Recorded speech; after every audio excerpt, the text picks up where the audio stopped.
Muy buenas tardes a todas y a todos los presentes.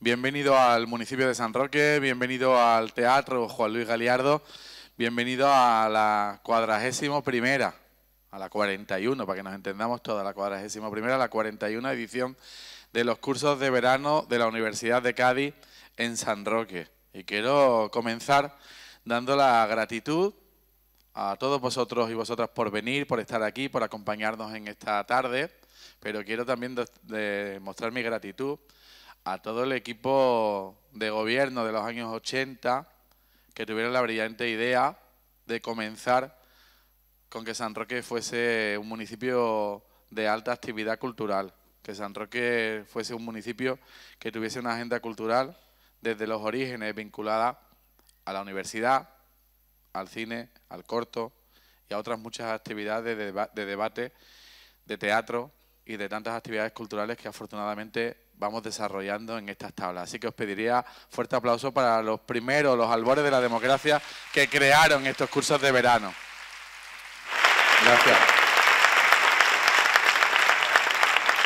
Quiero agradecer al rector de la Universidad de Cádiz, a Paco Piniella, que hoy no puede estar con nosotros, su colaboración con el Ayuntamiento de San Roque para que estos cursos de verano sean hoy una realidad y que hayamos pasado la dificultad de los 3 veranos de pandemia, desde el más complejo al más difícil del año 2020, que tuvimos que suspender todas las actividades, hasta los del año 21 y 22, que fueron unos cursos distintos, sin seminarios académicos, pero sí con la oportunidad de conocer otra forma de trabajar alrededor de conferencias en las que hemos contado con distintas personalidades. No voy a hacer el repaso de todo, pero sí que hemos tenido del mundo mediático, del mundo del deporte, del mundo cultural, del mundo académico, del mundo de la literatura, creo que a protagonistas nacionales e incluso internacionales que han tenido también vuestra compañía. Y para este año 2023, el equipo que dirige mi compañera Ana Ruiz, como teniente alcalde delegada de Cultura, y todo el equipo técnico que trabaja con ella en este área, junto a los responsables de la Universidad de Cádiz, han preparado un mix, han preparado un poco hemos recuperado ya seminarios, en este caso 2 seminarios, que os invito a que participéis, os invito a todos los estudiantes universitarios y a todos los que quieran debatir durante 3 días, en 2 seminarios, uno vinculado a memoria democrática, al papel de la mujer durante la guerra civil, durante el franquismo, y otro vinculado al sector de las energías renovables, del hidrógeno verde, que estoy seguro que va a tener un papel fundamental y un papel protagonista en la comarca del Campo de Gibraltar y muy especialmente en San Roque. Y luego a todos os invito a que estéis atentos a una agenda que también incluye conferencias. Voy a dejar a nuestro protagonista para ya, 1 minuto, pero sí os digo que tendremos el próximo jueves a Almudena Cip, es gimnasta y campeona olímpica, actriz, también novelista, y espero que nos podáis acompañar el próximo jueves. La semana que viene tenemos a una periodista, defensora de los derechos humanos, defensora de los derechos de igualdad, como Carmen Chaparro, que también os invito, creo que es el día 15, si mi memoria no me falla. Os lo sabéis mejor vosotros. El 13, pues ya está, sí, me corregí, y esto es en vivo y en directo, yo lo hago el día 13, a las 8:30 también. Y concluiremos el día 21, el día 21 de julio, que tendremos en este caso la ocasión de contar con un político más joven que yo, con trayectoria, que ahora está en otras labores, pero que tiene una etapa muy difícil de su vida y por tanto sus reflexiones siempre son positivas, nos hacen pensar de que hace tan solo 12 años en nuestro país, en España, había atentados terroristas y había quien quería conseguir derechos políticos alrededor de esos atentados. Él fue una de las víctimas de esos atentados, y hoy, pues 12 años después, la democracia ha sido capaz de vencer a ese terrorismo y por tanto estamos en otra situación, pero creo que las reflexiones de Eduardo Madina nos van a ayudar a todos a que sigamos, en este caso, conociendo esa realidad del pasado cercano, pero sobre todo el cómo él ha perdonado y cómo él ha establecido una nueva realidad económica, política y sobre todo social, de convivencia en el País Vasco y en nuestro país. Creo que también va a ser interesante. Así que a cualquiera de esas 6 actividades os invitamos a los 2 seminarios, a esas 3 conferencias o a la de hoy. He saludado a Paco Piniella y ahora saludo a quien hace su delegación y le doy la enhorabuena, en este caso al nuevo vicerrector del campus Bahía de Algeciras, que se está estrenando hoy. No anda nervioso porque él ha visitado muchas veces San Roque, es profesor universitario Jesús Verdú y habitualmente ha sido uno de los mayores defensores de la mejora de las relaciones entre Gibraltar y el campo de Gibraltar, y ahí ha dedicado mucha parte de su tiempo y de sus estudios, y seguro que ahora también nos deleitará. Y ahora ya vamos con el protagonista de hoy, aunque luego Jesús tendrá la palabra antes que el protagonista, pero el protagonista de hoy. Hay que darle la bienvenida y les os pido la hospitalidad de los vecinos y vecinas de San Roque y de todos los de la comarca que nos acompañáis para que recibamos con un fuerte aplauso a Boris Izaguirre.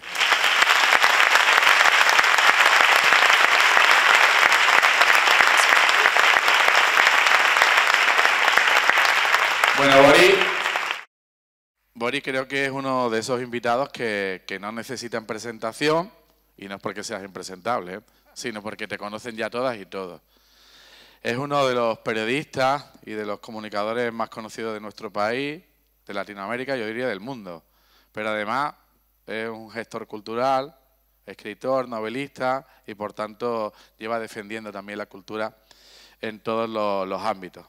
Nació en Caracas, en Venezuela, en una familia en la que la cultura siempre estuvo presente, con un padre director de la Cinemateca Nacional de Venezuela, me ponen aquí, y una madre bailarina de ballet clásico. Y sin duda en ese ambiente pues influyó en sus preferencias. Con solo 16 años se estrenó en el periodismo con una columna de crónica social en el periódico El Nacional, que se llamó Animal de Frivolidades, y que ya nos daba una pista de por dónde iba a seguir su carrera. Amante del cine, del arte, de la música, de la literatura, de la moda. Yo creo que no hay prácticamente ningún tema donde Boris no haya opinado y no haya puesto su mirada afilada y también divertida. Ha colaborado en diferentes medios escritos, de radio y también de televisión, muy especialmente, donde quizás se haya hecho más conocido. Sin embargo, hoy está aquí para hablarnos un poco más de él, de su vida cultural, de sus libros y de sus incursiones en este mundo de la cultura, que como digo, lo lleva haciendo toda su vida. Lo último que ha hecho para seguir que va creciendo en los aspectos culturales, ahora nos comentará Boris, que me ha dicho que ha hecho una incursión en el mundo de la zarzuela también. Bueno, pues su primer libro publicado fue El vuelo de los avestruces. Detrás de él siguieron varios: Azul Petróleo, Morir de Glamour, Villa Diamante, con el que fue finalista del premio Planeta en el año 2007. Tiene más novelas como Dos monstruos juntos o El tiempo de tormenta, pero hoy va a hacer, creo, aunque él hablará aquí con libertad la que quiera, pero creo que va a hacer especial hincapié en uno en concreto, Un jardín al norte, que es el que viene a presentar Y Un jardín al norte tiene entre sus escenarios protagonistas a San Roque. Muchos no lo sabéis, pero la protagonista de Un jardín al norte es una mujer que fue vecina de San Roque, más concretamente de Guadarranque. Una mujer fuerte, misteriosa, una mujer que tras nacer en Inglaterra, vivir en la India y recorrer medio mundo, decidió que esa pequeña barriada de Guadarranque, que muchos todavía denominan Cartella, fuese su hogar. Y pasó pues varias décadas, más de 20 años, entre las vecinas y vecinos de Guadarranque. Hablo de Rosalinda Fox, una mujer a la que muchos de los presentes hemos conocido. A nosotros, como teniente alcalde de la Bahía, me daba unas palizas enormes con cualquier detalle, cualquier gestión del municipal. Era bastante exigente. Y creo que además la presencia de Rosalinda sigue siendo protagonista en esos recorridos literarios que se plantean alrededor de Guadarranque, en el que acuden muchas veces decenas y decenas de personas. Creo que además de plantear esa vida de Rosalinda, me sirve para que recordemos también, y voy terminando, el que en Guadarranque está asentado uno de los yacimientos arqueológicos más importantes de nuestra tierra, de Andalucía. Un yacimiento entre fenicio y romano, que creo que debe seguir teniendo la mayor atención para que todas y todos podamos seguir conociéndolo. Y creo que es bueno que en este acto, con tanto público, yo haga una defensa de que es necesario que Cartella cuente con los recursos materiales y humanos necesarios para seguir conociendo la realidad de ese yacimiento. Así que elevo la voz nuevamente a todos y a todas para que nos ayudéis a que ese yacimiento se convierta no en un enclave, sino en un conjunto arqueológico que tenga personal turístico para podernos enseñar, mostrar y sobre todo explicar. Y ahí es donde pasó sus últimos días Rosalinda Fox.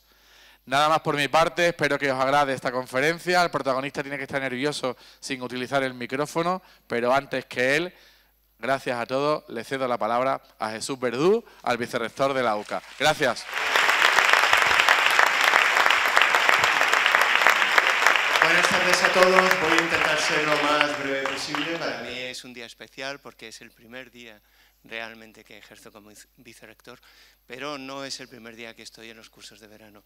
Así que, querido Juan Carlos, alcalde, lo primero que quiero hacer en nombre de nuestra universidad es agradecer la colaboración que venimos desarrollando con el Ayuntamiento de San Roque. Como ha dicho, son 41 años. Eso quiere decir que detrás hay mucho esfuerzo, mucho trabajo conjunto para transformar esta ciudad en el verdadero epicentro cultural en verano, donde no solamente se desarrollan actividades académicas de interés, sino culturales que, como manifiestamente se ve hoy, yo creo que merecen la pena.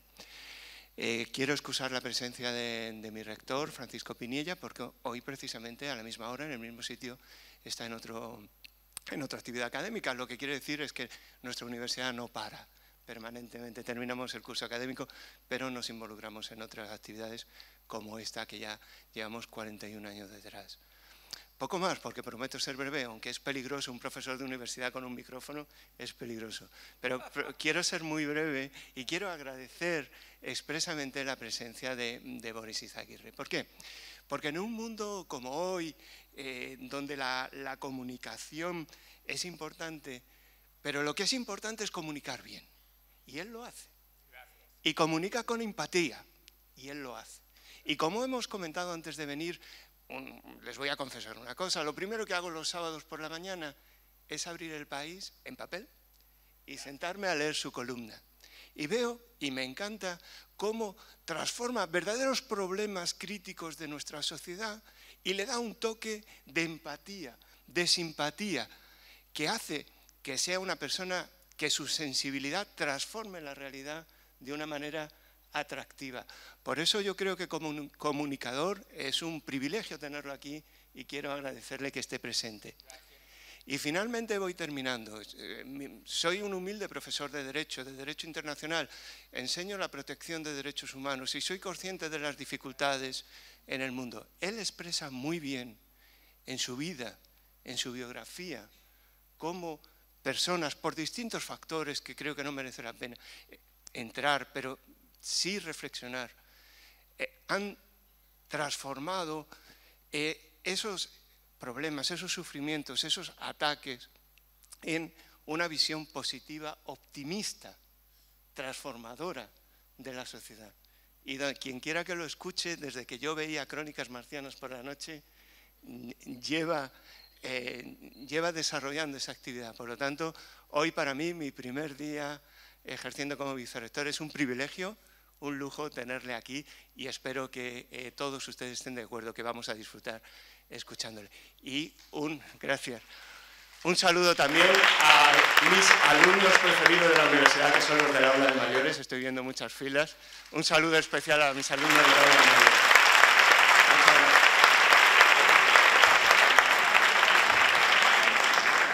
Bueno, pues terminamos la presentación. Lo único que quería concluir antes de darle paso a la conferencia va a ser compartida. Una conferencia compartida, en este caso con una entrevista por una empleada, en este caso de distintas actividades culturales que viene cooperando y colaborando con nosotros, como Sara Manzano, a la que ahora le doy paso, y vamos a afrontar los próximos días con optimismo, con alegría.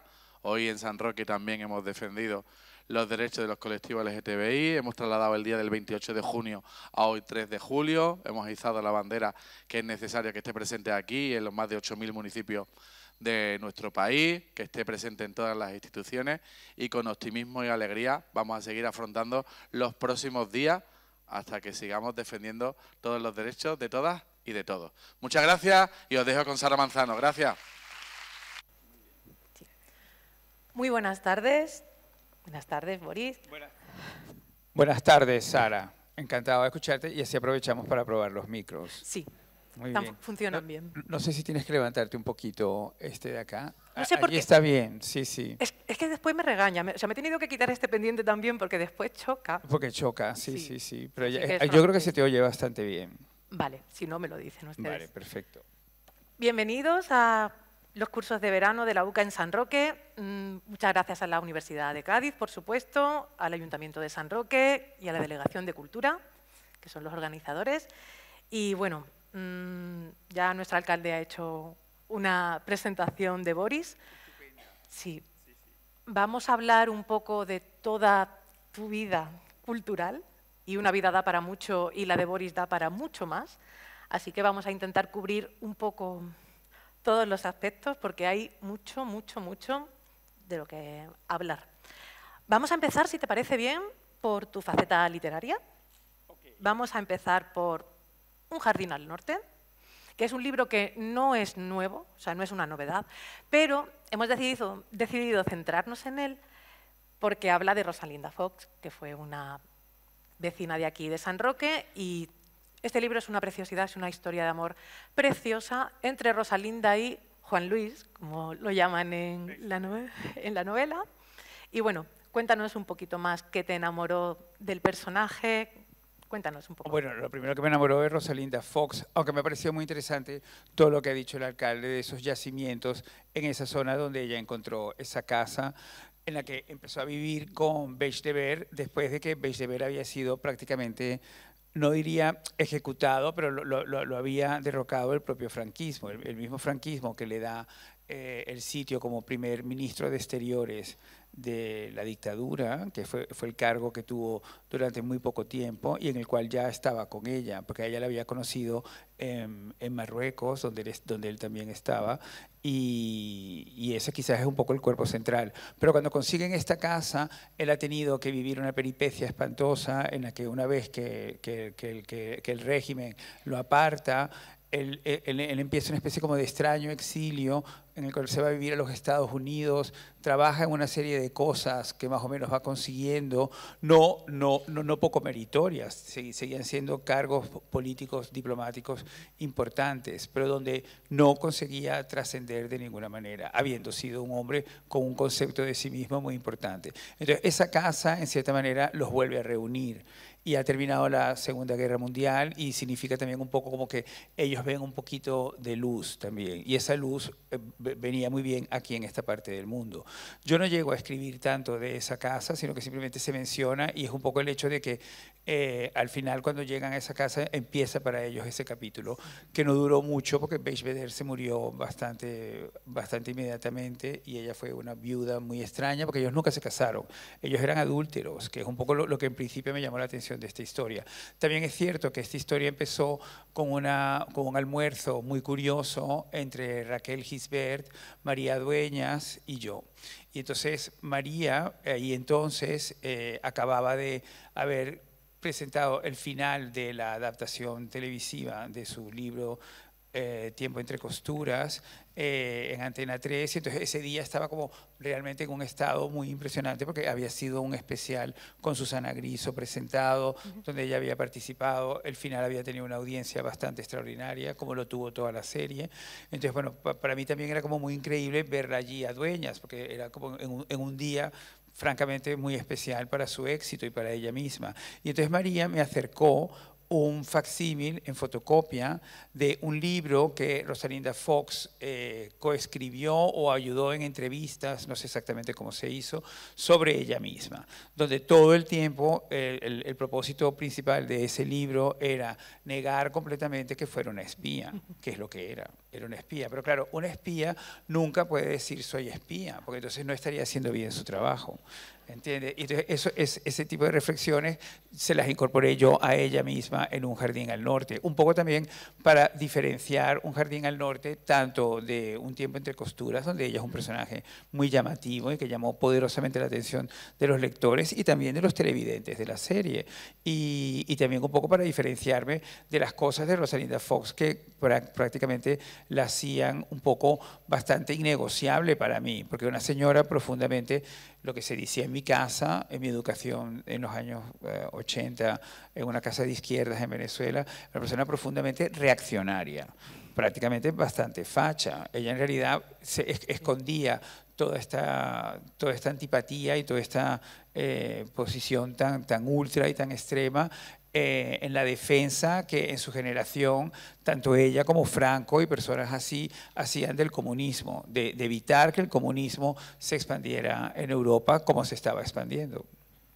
Y entonces, bueno, cuando de repente empecé a escribir la novela y fui avanzando mucho en la lectura de esa biografía donde todo es completamente vago, ella está continuamente esquivando la realidad sobre sí misma todo el tiempo en el libro y puede resultar una lectura bastante fatigosa, pero tenía elementos bien interesantes que aparecían y que había que hurgar mucho en ellos y yo creo que al final pues yo opté porque realmente era muy interesante contar la historia de unas personas que se enfrascan en una relación amorosa que es adúltera en un momento en que el adulterio, al igual, por ejemplo, que la homosexualidad, no tienen nada que ver, pero evidentemente en ese momento eran ambos considerados unos crímenes con castigos de cárcel. Y esto era lo que realmente me llevó a mí a seguir adelante con esta novela. Y en el fondo por eso pienso que es más una novela sobre lo que significa el amor y todos los aspectos que puede generar el amor en una historia entre dos personas y en realidad así es como la recuerdo. Son muy reaccionarios, son muy fachas, pero se quieren. Es muy bonito. Sí. Pero bueno, la idea era que también tú los quisieras mientras los vas leyendo y los defendieras un poco. Sí, totalmente. De que realmente en el fondo el adulterio, pues claramente es una cosa que está por encima de todas las políticas. El amor. Entonces eso yo creo que a mí me hizo entrar bastante en la novela. Sí. Yo la comprobamos totalmente. Bueno, no sé si debo aclarar esto, pero evidentemente yo hasta esta novela no tenía una experiencia física con el adulterio. Entonces es probable que en alguna entrevista durante la promoción de esa novela, recuerdo una muy especial en El Hormiguero, por supuesto, porque era el mejor sitio para poder decirlo, tuve que hacer una especie como de investigación personal sobre el adulterio, que tuvo un final bastante atroz. Yo creo que prácticamente desarrolló las cosas peores que han podido pasar en mi vida en esa investigación. Pero bueno, a lo mejor eso me convirtió en eso que llaman ahora un escritor de raza. ¿Entiendes? Porque me atreví. No sé si seguir por ahí. Ya, como quieras. Rubén está aquí presente, pero bueno, y lo podemos más o menos ver, aunque ahora creo que le han quitado un poco la luz para que no lo veamos. Sí, yo no lo veo, pero... Ah, sí, ahí. Ah, bueno, mira, lo han encendido. Muchas gracias, está ahí. Ahí lo puedes ver, si quieres. Si quieres seguir o no. Venga, cuéntanos un poquito. Bueno, Perdón. de cómo fue esa investigación. Bueno, fue un poco como ellos mismos, porque a mí en realidad lo que me pareció fascinante de toda esta historia era pues eso, realmente cómo puede la pasión llevar adelante una cosa y sobre todo el escenario histórico. Ella cuenta en ese libro tan vago y tan así, ella cuenta, por ejemplo, el famosísimo encuentro con los nazis en Marruecos y Serrano Suñer. ¿Entiendes? Que es un poco lo que realmente es lo que la hizo viajar hasta el tiempo entre costuras, que ella estaba allí, porque Beisbeder organizó esa reunión. Entonces, la idea era que ya en un hotel en Berlín, donde ellos dos se conocen, donde se conocen Beisbeder y Rosalind, ya ahí están presentes los nazis. Entonces los nazis unos años después se acercan a Marruecos y tienen ese encuentro y allí en esa reunión negocian Guernica. ¿Entiendes? O sea, porque Guernica son unos bombarderos alemanes que aterrorizan a esa población y generan la catástrofe que todos sabemos. Entonces, bueno, a mí eso me pareció apasionantísimo. Y entonces pensar que unas personas están involucradas en una cuestión más o menos delictiva delante de algo tan espantoso, de prácticamente un genocidio, que por supuesto nunca reconocerán como tal, ¿entiendes? Sino simplemente que están como aproximados. La unión de ambas cosas, pues la verdad que primero que todo despertó un enorme morbo en mí y luego realmente me impulsó realmente a escribir. Pero todo el tiempo estaba pensando, porque como yo creo tanto en la humanidad, todo el tiempo estaba pensando, pese a que estas personas son unos monstruos verdaderos, hay algo de humano en ellos y lo humano probablemente sea ese adulterio. Sí. Entonces, de ahí un poco... ¿Qué provoca un adulterio? Pues evidentemente una ruptura, ¿no? Pero también al mismo tiempo para ellos es una lucha no es el amor una lucha gigantesca. Entonces, bueno, ese tipo de preguntas y ese tipo de situaciones, pues yo creo que me hicieron hacer la novela. Me encanta. Gracias. Bueno, se la enseño una vez más, Un jardín al norte, se la recomiendo muchísimo. Fue muy simpático el nombre, porque el nombre se me ocurrió precisamente visitando bastante cerca de aquí, bueno, en Sanlúcar de Barrameda, que en una época fuimos mucho porque nuestro amigo Eduardo Mendicuti ahora vive allí, pero Eduardo es de allí y ha convertido Sanlúcar un poco en esa ciudad de ficción que él utiliza en muchas de sus novelas recientes. Eduardo ahora vive en Sanlúcar y entonces fuimos varias veces a visitar y juntos fuimos a ver la biblioteca de la Casa Medinaceli y todo ello, y me acuerdo perfecto que cuando Isabel, que es la directora de la fundación, me imagino que hasta ahora, porque sé que los hijos de la duquesa han estado en terribles litigios con ella, completamente injustos, porque es una mujer completamente entregada a esta causa. Pero bueno, dicho esto, nosotros estábamos visitando esa biblioteca que es fabulosa, pues sabes que en realidad son legajos, que en realidad son pequeños papeles que anotan cosas muy cotidianas, una libra de sal, pero de 1500 o de 1300, claro. ¿Entiendes? De hace 800 años. Entonces, claro, de repente una libra de sal no te importa lo que valiera hace 800 años, lo que te importa es que existiera como tal cosa. Y ese es el valor de ese archivo. Y entonces, viéndolo así, de repente había una cuestión con la temperatura del sitio y todo, y con una luz impresionante, realmente que esta luz mediterránea fascinante de Doñana, que está allí enfrente. Entonces, claro, era toda la situación, y Eduardo de repente se sintió mal.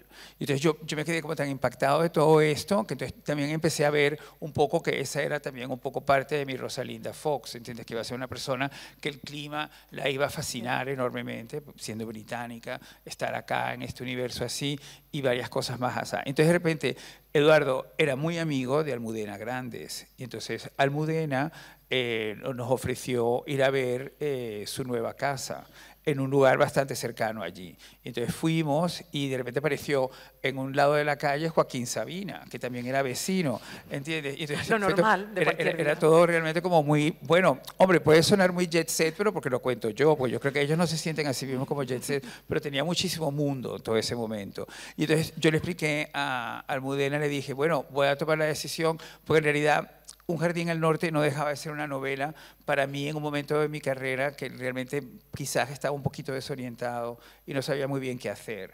Y la editorial me tendió la mano con la idea, ¿entiendes?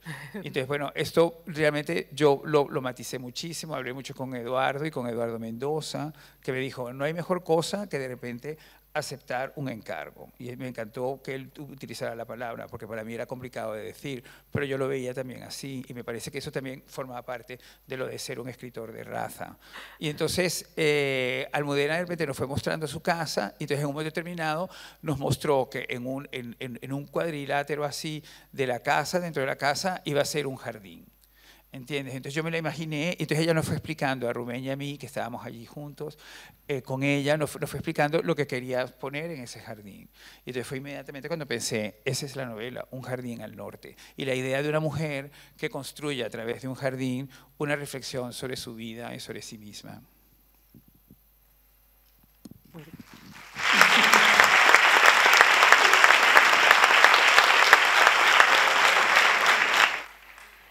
Antes de pasar a la siguiente pregunta, quiero puntualizar el libro este que estaba comentando, en el que se basa, que escribió Rosalinda o lo escribió a medias, o está en inglés, se llama The Grass and the Asphalt, la hierba y el asfalto.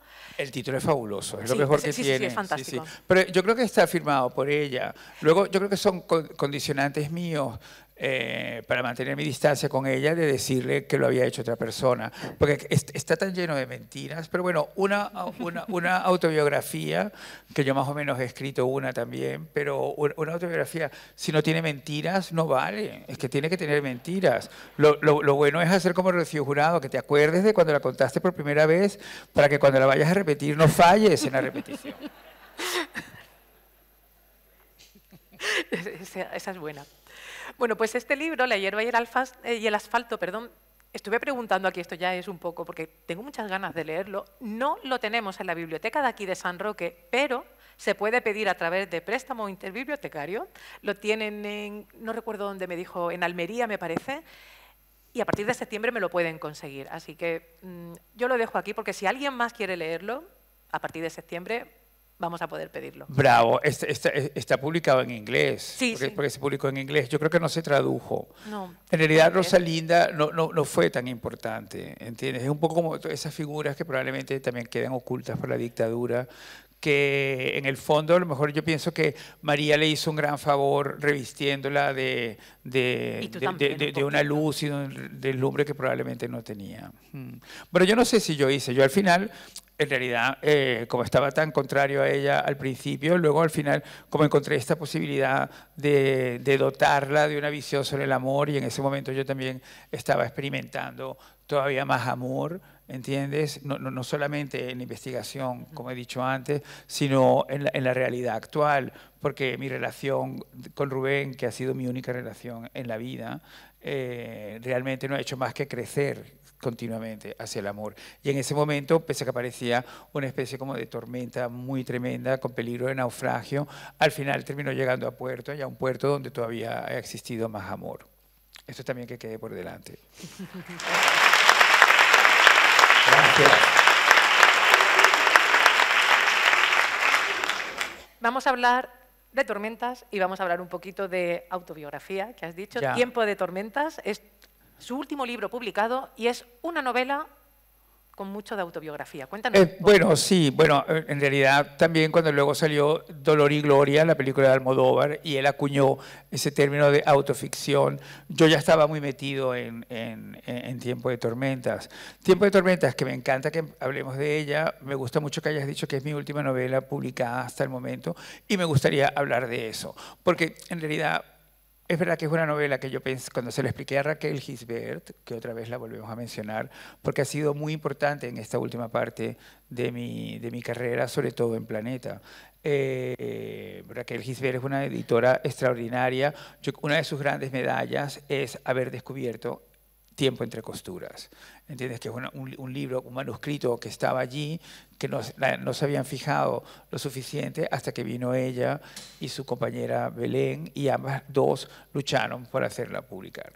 Y entonces, cuando de repente Raquel Gisbert aparece en mi vida, pues para mí es la persona que ha descubierto a María Dueñas. Entonces yo venía muy fascinado por esta presencia. Entonces, después de Un jardín al norte, ella me propuso que hiciera otra novela. Y entonces yo le dije que... Bueno, le dije, bueno, mira, mi madre acaba de fallecer de cáncer porque perdió la batalla y ha sido un año muy difícil, el 2014. De hecho, para la inauguración de este libro, yo tuve que cancelar venir porque tuve que ir a Caracas a enterrar a mi madre. Y de hecho, Tiempo de Tormentas comienza con ese funeral, que puede ser un poquito, ¿cómo se dice eso? Dirían en Gibraltar, un poquito creepy, ¿no? Así como aterrador, pero a mí me parecía muy interesante porque la verdad que mi papá y yo en un momento determinado de esa ceremonia, de repente yo le dije a mi papá, le dije, bueno papá, pero es como un cóctel, ¿entiendes? Porque todo el mundo estaba como muy animado y mi papá era el más animado, abrazándose de todo el mundo y todo. Entonces la idea era que esa sensación se tradujera en esas primeras páginas. Pero es verdad que yo le dije a Raquel, esta novela yo la voy a escribir en 4 meses. Y en realidad los 4 meses se convirtieron en 4 años. Y los 4 años, parte de eso fue mucho que hasta que yo no encontrara ese elemento de ficción dentro de la novela, de que muchas de las cosas que cuento es verdad que son reales, pero yo quería e insistía en que estuvieran al menos protagonizadas por personajes de ficción. Y hasta que no encontré convertir al principal, al enemigo principal de la novela, que es ese chico Armando, que después participa en una violación grupal al protagonista, que soy yo, hasta que no conseguí hacer ese viaje y montar bien ese cuadro, no esa escena, pero sí esa línea argumental. Realmente no encontraba la novela. Y es verdad que el proceso puede ser que me haya dejado bastante exhausto.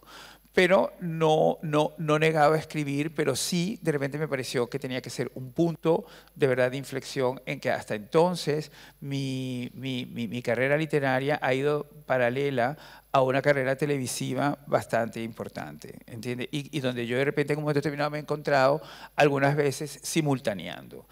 No ha sido para mí nada negativo simultanear, todo lo contrario. Yo creo que si algún día se me estudiara, pues yo creo que me gustaría muchísimo que se estudiara precisamente ese simultáneo, porque en el fondo se adelantaba a Instagram, en mi opinión, ¿entiendes? Es decir, que puedes hacer varias cosas a la vez y también un poco se adelanta al multiverso.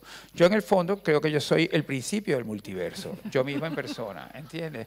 Pero, y que me adelantaba a ello, y que bueno, el problema ha sido haberme adelantado. Pero es que en todo caso me hubiera quedado fastidiadísimo en mi casa sabiendo que era el multiverso sin poder decirlo, ¿entiendes? Y entonces me pareció que a partir del 2018, con mi reencuentro en la televisión con MasterChef, pues que es cuando decidí volver, luego ya se había publicado Tiempo de Tormenta, pues me pareció que a partir de ese momento era más importante enfocarme, por decirlo de alguna manera, en la televisión y en todo lo que la televisión me iba a ofrecer de ese tiempo para acá, que ha sido cosas muy importantes, no solamente los MasterChef, Prodigios, Lazos de Sangre y ahora una próxima colaboración en La Sexta que hemos anunciado este viernes, o sea que es un cambio completamente, pasar de esta especie de máster y limpieza de imagen que he tenido en la televisión pública, que me ha servido de muchísimo, porque yo creo que me ha enfocado y me ha hecho darme cuenta de la importancia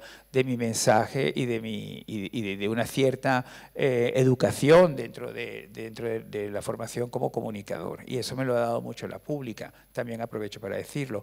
Pero de repente me parece que la pública me ha dicho, bueno, pues ya yo creo que te hemos graduado, y entonces voy a vivir mi posgrado en la privada otra vez, que es donde yo surgí, pues yo soy una creación de la televisión privada de este país, eso es completamente claro. Entonces me pareció que para que todo eso funcionara tenía que hacer un pequeño paro en lo del simultáneo. en eso de estar también enfocado en escribir un libro. Pero también, para sorpresa, surgió de pronto el encargo del Teatro de la Zarzuela para escribir una zarzuela. Y eso también en el fondo ha sido como una gran liberación, pero eso hablaremos cuando lleguemos a la zarzuela. Sí. Que ya les digo que es que hay muchísimo de lo que hablar. Y yo no paro de hablar, o sea que es muy difícil. No, es genial, genial, a mí me encanta. Vamos a pasar, bueno, voy a hacer una última, no es exactamente pregunta, yo algunas veces cojo citas de los propios invitados, entonces aquí tengo una que me gusta mucho y es: me parece aburridísimo ser un escritor serio. A mí me encanta, así, por favor, cuéntame. Bueno, pero en realidad la cita no es tan totalmente mía. Creo que se la copiamos a Carolina de Mónaco porque hay un documental increíble, que Carolina de Mónaco para mí es muy importante y además la he conocido. Que ha sido uno de los grandes momentos de mi vida cuando de repente yo me encontré con Carolina de Mónaco delante y lo primero que le dije es: señora, disculpe, pero es que mi inglés es profundamente bárbaro. Entonces ella me dijo: no pasa nada porque mi madre nos enseñaba castellano, que yo ya me quedé como impactadísimo y dije: bueno, la verdad que esta mujer es bastante increíble para sorprender. Y entonces nos dijo: mi madre a mis hermanos y a mí nos enseñaba español. Entonces yo estaba Pedro Almodóvar al lado, que algún día espero que alguien se lo pregunte y él testifique que sí. Y entonces ella se levantó y dijo en perfecto español, dijo: Carolina de Mónaco, la mujer más elegante del mundo según 7.488 votos de la revista Hola. Y lo dijo en español, y fue increíble, increíble. Pero estábamos también Alaska y yo arrodillándonos directamente y aplaudiéndola porque fue algo impresionante.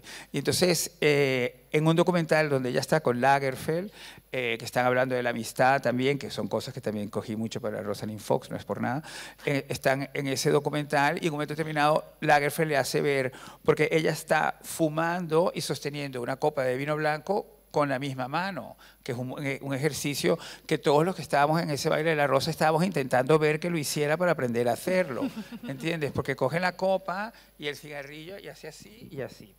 Es imposible de hacer. Entonces lo está haciendo y entonces Lagerfeld le dice: bueno, Carolina,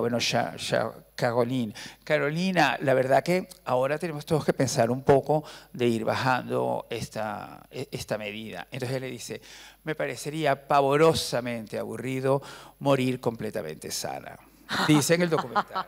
Entonces, ya de ahí cogí yo la idea de que me parecía aburrido.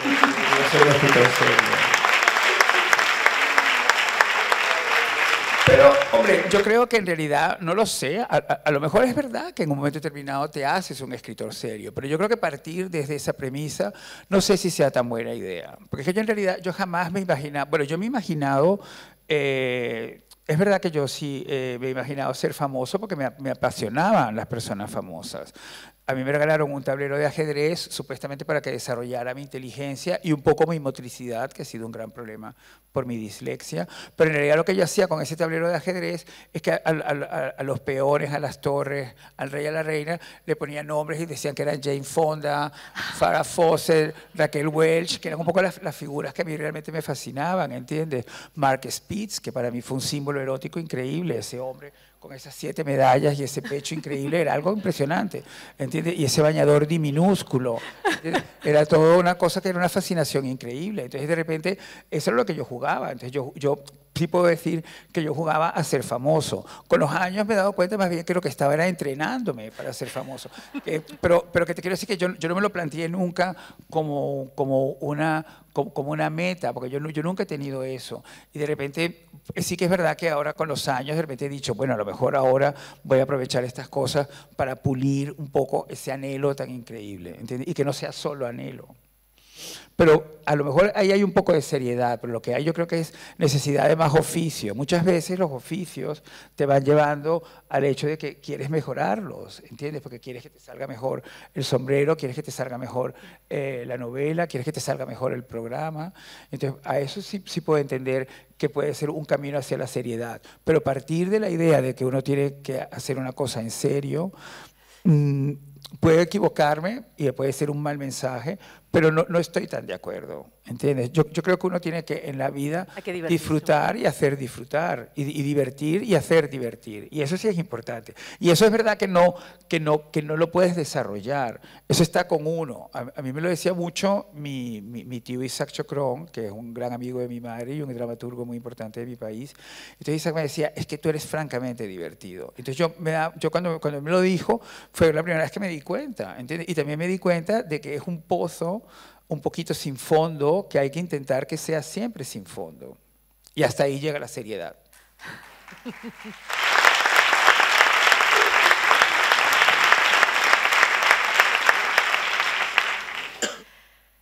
Hemos hablado de novela, vamos a hablar un poquito de la prensa escrita.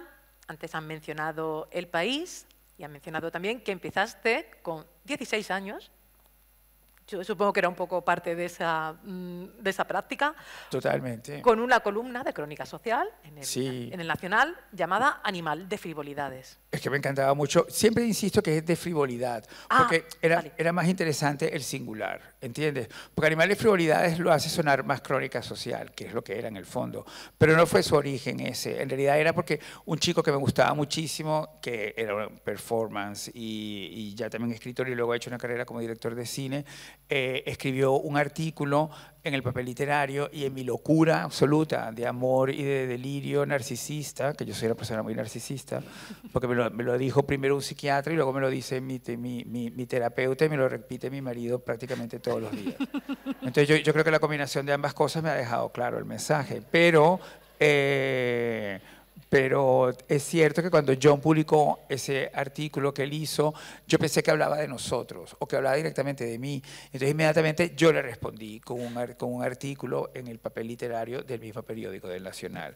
Pero entonces, claro, fue la primera vez que yo vi todos mis nombres puestos juntos, porque yo firmé Boris Rodolfo Izaguirre Lobo, pero en realidad el criterio era que Rodolfo Izaguirre, mi padre, era el crítico de cine de ese mismo periódico, ¿entiendes? Entonces de repente era el hijo del crítico de cine a sus 16 años reconociendo un amor homosexual en letra en el periódico donde también escribe su padre. Por eso puse el Boris Rodolfo, que nunca más lo he vuelto a utilizar, porque cuando salió el artículo, lo primero que hice fue poner con unos papeles en la sala de casa, fui tapando los nombres hasta que de repente vi que podía ser Boris Izaguirre. Y entonces lo vi, entonces ahí sí que reconozco que Boris Izaguirre es una creación, porque la hice así, ¿entiendes? De esa manera un poquito artesanal y loca en el salón de mi casa y un poco a escondidas de mis padres. Y entonces, bueno, ese artículo al final fue un poquito revolú, ¿entiendes? Hubo como mucho ruido alrededor de él y mucho comentario y todo.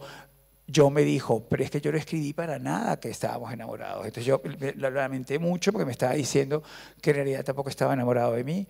Y entonces yo le dije, bueno, pero por lo menos yo conseguí publicar mi artículo. Y entonces hay una persona increíble en toda esta historia que es Tomás Eloy Martínez. Tomás Eloy Martínez, igual que hoy que hablamos de Isabel Allende en la comida, Tomás Eloy Martínez fue de esas personas que el exilio de esas dictaduras atroces del sur de América hicieron convertir a Venezuela en una especie como de gran refugio al norte de ese continente en un momento de inmenso poderío económico por el petróleo en nuestro país. Y entonces muchas personas fabulosas pasaron por Venezuela. Isabel Allende, una de ellas, que empezó a escribir y a publicar en el mismo periódico, en el Nacional, una columna que hoy te comentaba que para mí ha sido una gran referencia, porque fue que me abrió los ojos a lo que yo realmente quería hacer. ¿Entiendes? Quería escribir sobre cosas que me pasaban a mí y poder convertirlas en algo que le interesara también a un lector hipotético. Y entonces Tomás Eloy dirigía ese suplemento del domingo, donde publicaba Isabel Allende. Y Tomás Eloy, en medio de esta revolución, con ese ojo increíble de periodista y ese olfato, me detuvo un día en la redacción del periódico, que yo siempre acompañaba a mi papá a entregar su columna. Y entonces me detuvo y me dijo, bueno, lo que has hecho en el papel literario, la verdad, pero puedes hacer mucho más, me dijo. ¿Te gustaría escribir para el periódico? Entonces yo le dije, pues claro que me encantaría. Entonces, ¿y qué quisieras hacer? Le dije, pero mira, me gustaría contar que yo voy a un bar gay en una calle en Sabana Grande, que es un barrio en Caracas, y no me dejan entrar porque soy menor de edad. Entonces él me dijo, bueno, la verdad que nosotros no podemos publicar eso porque es ilegal, ¿entiendes? Es ilegal y vas a poner en un problema enorme a tus amigos. Le dije, no, pero es que yo creo que es una historia buenísima, porque yo quiero entrar, ¿entiendes? Y yo creo que yo debería entrar, ¿entiendes? Entonces él me dijo, pero ¿quieres entrar? ¿Quieres entrar por qué? Le dije, bueno, porque me gustaría hacer cosas definitivamente de adultas. Y yo siento que el tiempo se va consumiendo y yo no consigo volverme adulto, que era realmente mi verdadera preocupación. Entonces él me dijo, bueno, si no pones en un problema a tus amigos, te damos la columna. Entonces me la dio y así fue. Entonces mis columnas eran todas un poco así de lo que yo hacía. Mis amigos habían descubierto una playa al oeste de Venezuela, entonces eran muy pijos, blancos, todos ellos blancos, entonces iban a esa playa a hacer cosas con los, digamos, descendientes de los esclavos afrovenezolanos allí y bebían, consumían una caña blanca horrible que se llama guarapita, que te enferma y te vuelve loco. Y entonces ellos cambiaban, entonces dejaban de ser pijos y se volvían salvajes por 20 horas. Entonces yo escribí ese artículo, El príncipe de la ciudad en las playas de Choroní. Y fue un escandalazo. Entonces no era realmente una columna social así, al uso, a cómo se acostumbra una columna social. Pues Boris Izaguirre da una conferencia en la universidad en San Roque y estuvieron presentes el alcalde, así, no sé, ese tipo de cosas que vas poniendo en una columna social, sino que era como una reflexión sobre unas cosas que estaban pasando y que yo tenía la suerte como persona, luego me di cuenta que también como periodista, de estar presente y de poder contarlo, ¿entiendes? Entonces, bueno, la verdad que fue un exitazo, pero un exitazo increíble al punto que, como lo cuento en Tiempo de Tormentas, en un momento determinado se convirtió un poco como en una cosa gigante que parecía como la que no íbamos a poder tener control. Y mis padres se preocuparon mucho por eso. Y entonces la opción fue separarme de la ciudad, de esas amistades, de la idea de que yo estaba metido en toda esa locura. Y puede ser criticado o no, pero la idea yo la acepté porque significaba irme a los Estados Unidos, iba a aprender inglés definitivamente y de alguna manera pensé que estaba más cerca de la idea de poder tropezarme con Truman Capote y con Andy Warhol en la calle, que eran mis verdaderos héroes.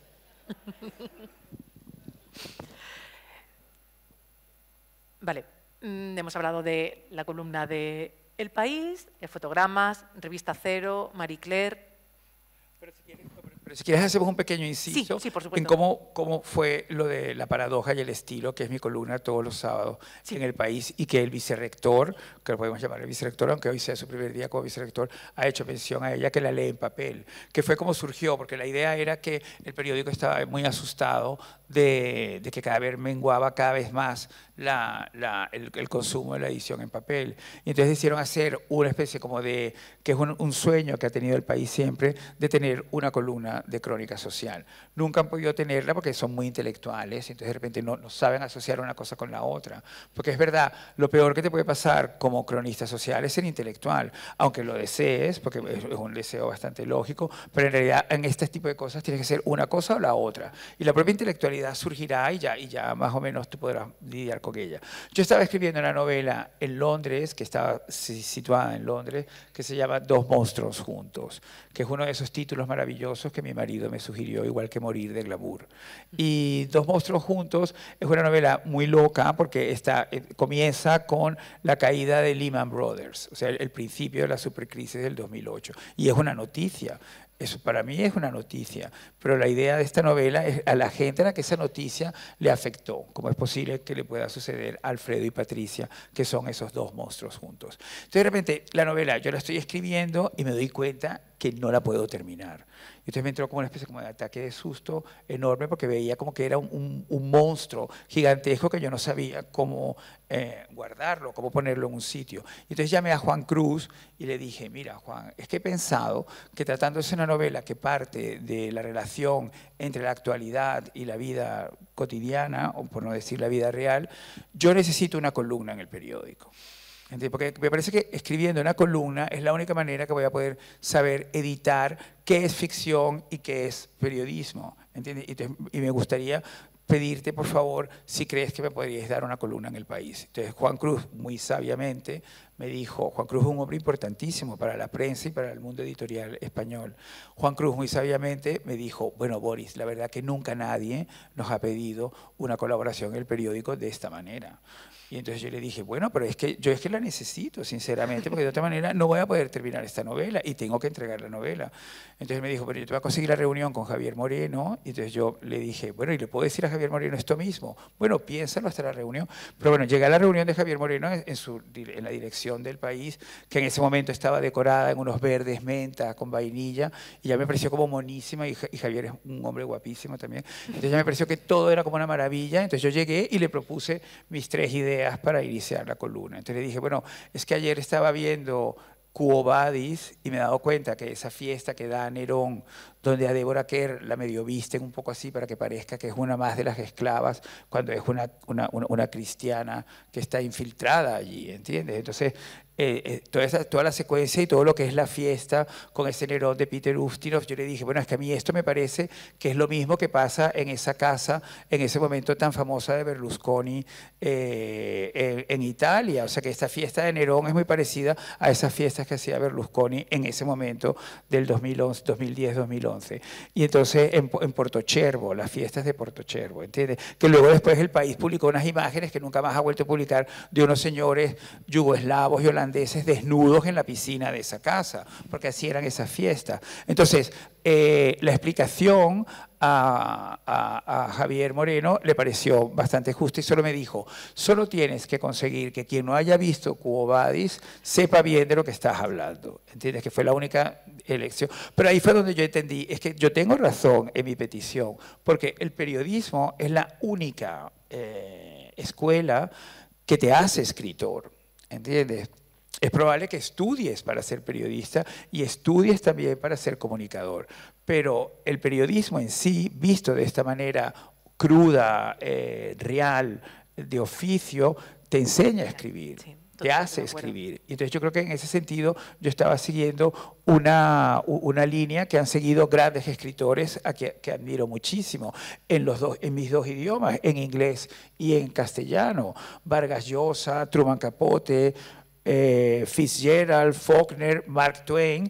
Todo el mundo juega con el periodismo y la literatura continuamente porque te lleva a todo. Para mí prácticamente era la cosa que la columna tiene que tener una cantidad exacta de palabras, que las tiene desde el 2011 hasta este sábado, que son 650 palabras. Tiene que ser entregada a una hora determinada, que en un principio era los jueves a las 7 de la tarde y a veces hemos conseguido poder hacerlo los viernes a las 10 de la mañana. Pero, y que ese tipo de exigencias son las que te hacen trabajar y trabajar. Trabajas más escribiendo la columna que evidentemente, que muchas veces que escribiendo una novela, porque siempre con una novela te puedes perder. En una zarzuela no te quiero decir cuánto, pero ahora vamos a hablar de la zarzuela. Pero en una columna tienes que estar restringido porque son esas restricciones las que te hacen escribir mejor. Y ese concepto yo creo que ha sido para mí muy importante y me encantaría aprovechar esta conversación para que los que lo puedan escuchar y les llegue también lo vean como algo muy importante. Es esencial. Por eso es importante la libertad de prensa, porque genera grandes escritores y un mejor pensamiento.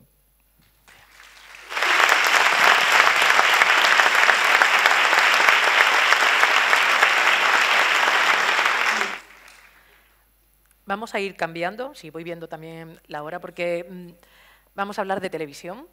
25 años, si lo tengo bien, Crónicas Marcianas, que es el gran comienzo, Masterchef, Pasapalabra, Lazos de Sangre, y se ha anunciado ahora que a partir del próximo septiembre, creo que es, Más vale tarde, junto a Adela González. Los sábados, junto a Adriana, que es una mujer, Adela González, que es una mujer maravillosa.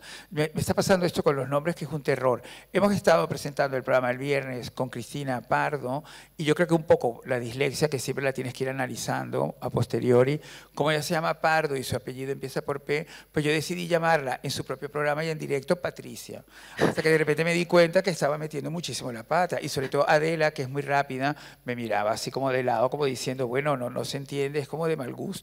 Pero yo de repente tuve que decir Patricia, Cristina varias veces para que me quedara Cristina. Pero yo te quiero decir, sí, Adela González, que me ha encantado. Bueno, yo adoro la televisión, es verdad. Yo no sé si sea una adoración mutua, porque con la televisión siempre tienes que ir con muchísima guardia, no creértelo mucho, porque en realidad yo también, dentro de mi adoración, tuve la suerte un día de darme cuenta que la televisión es principalmente fagocitadora. Es decir, puede ser que te expulse y te haga, pero también estás siempre con la tentación de devorarte, de convertirte en parte de sus fauces. Y no necesariamente que tú vayas a hacer un producto digestivo para ella. Pero mi amor por la televisión, dejando de lado que creo que no tiene por qué ser de ambas partes, se ha incrementado con los años.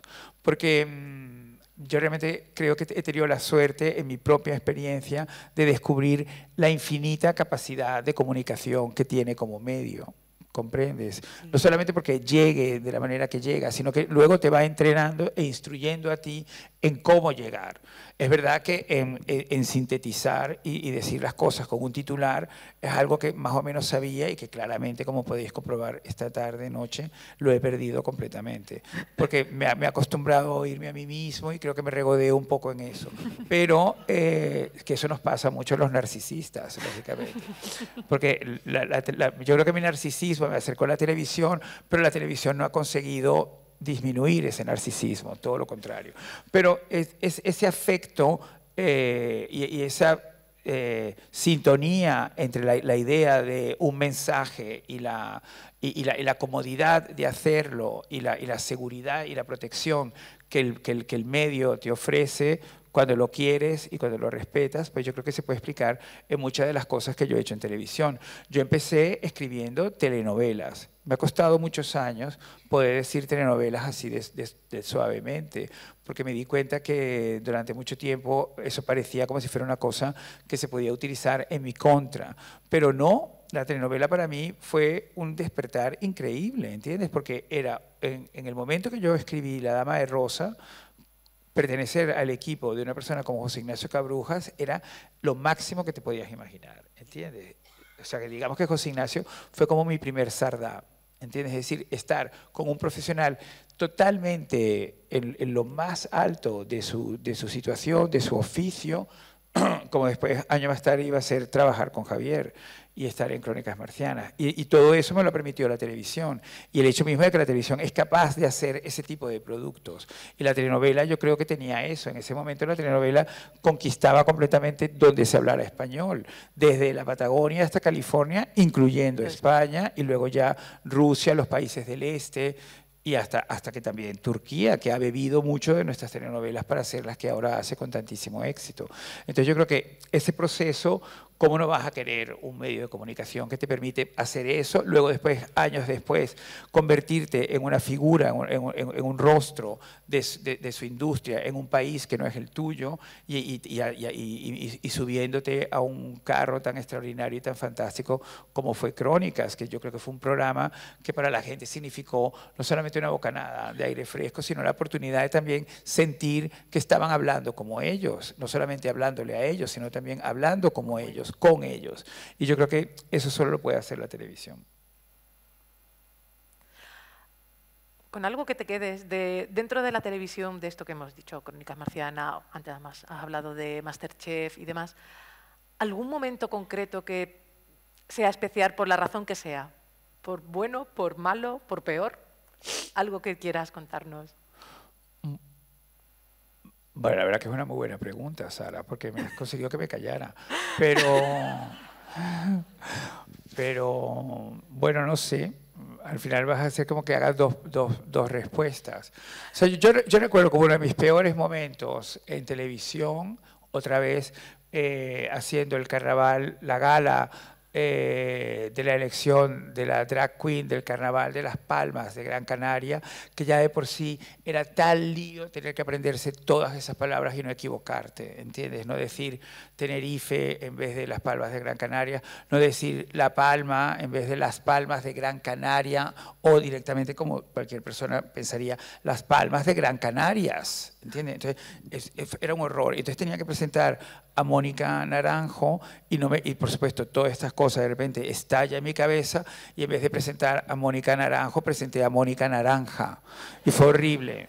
Fue uno de los peores momentos de mi vida. Siempre lo cuento porque yo creo que tranquiliza un poco que no solamente te puedes equivocar, sino que equivocarse es espantoso. Y equivocarte en directo es lo peor que te puede pasar. Y sobre todo lo peor fue que en medio del susto miré hacia el sitio en el trasfondo del escenario donde esperaba a Mónica Naranjo con una cara avinagrada, ya de naranja, de Mónica Naranja total. ¿Entiendes? Estaba molestísima, pero molestísima, molestísima. Y fue un horror, fue un horror.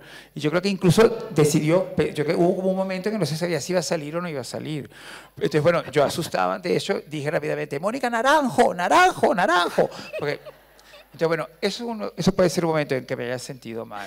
Pero también puedo decirte otro momento donde me he sentido súper feliz, que es, por ejemplo, cuando me echaron de mi primer MasterChef y entonces habíamos hecho una prueba espantosa de hacer el menú de un tren muy conocido acá en Andalucía que hace el recorrido por los pueblos blancos. Y entonces ahí estábamos metidos Mario Vaquerizo, Paz Vega, Antonia Delate y yo. Éramos 4 personas preparando ese menú porque esa era la prueba, ese era el exterior. Y fue una prueba agobiante, horrorosa. Y entonces de repente ese tren nos devolvía a todos para poder volvernos a Madrid a dormir en Córdoba. Y de repente yo estoy en la estación de Córdoba, que realmente no es de las estaciones más bonitas que tengamos, pero peor es la de Delicias en Zaragoza, que queda más lejos. Entonces así dejamos la cosa más tranquila.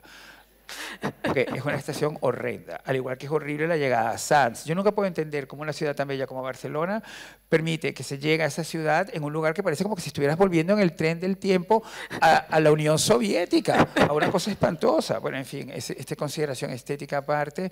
De repente estaba allí en Córdoba pensando, bueno, evidentemente no voy a pasar, no voy a ir a la final, porque me di cuenta en ese momento. Ya llevaba 10 programas, ¿entiendes? Es una experiencia que era muy interesante. Y de repente me quedé pensando, es verdad que yo tengo que ver esta experiencia como eso que llaman el segundo tren, que crees que nunca va a venir, porque siempre piensas que en realidad es solo un tren el que pasa en tu vida y al que te tienes que subir. Y de repente yo pensé esto y dije, bueno, es verdad que el segundo tren no viene, y entonces el tren de Córdoba llegó en ese momento, y yo me subí, y entonces pensé, pues sí que es verdad que existe un segundo tren, y sí que es verdad, si has tenido el valor y el coraje de entender, de subirte al primero, cuando estés muy perdido entre el primero y el segundo va a venir. Me encanta. Y esa fue la reflexión que tuve. Al día siguiente me expulsaron de MasterChef, pero yo tenía en la cabeza esto. Y fue entonces cuando tomé la decisión, bueno, claramente MasterChef es mi segundo tren, ¿entiendes? Y es lo que me va a permitir, de alguna manera, un poco más, para entender para todos, prolongar mi trabajo en la televisión, que durante un tiempo pareció estar, pues, por lo menos muy errático, y sobre todo en los años en que escribí Un jardín al norte. Entre el 2012 y el 2018, yo realmente tuve una crisis muy grave en la que no sabía exactamente cómo iba a poder conseguir ese segundo tren, pero lo conseguí.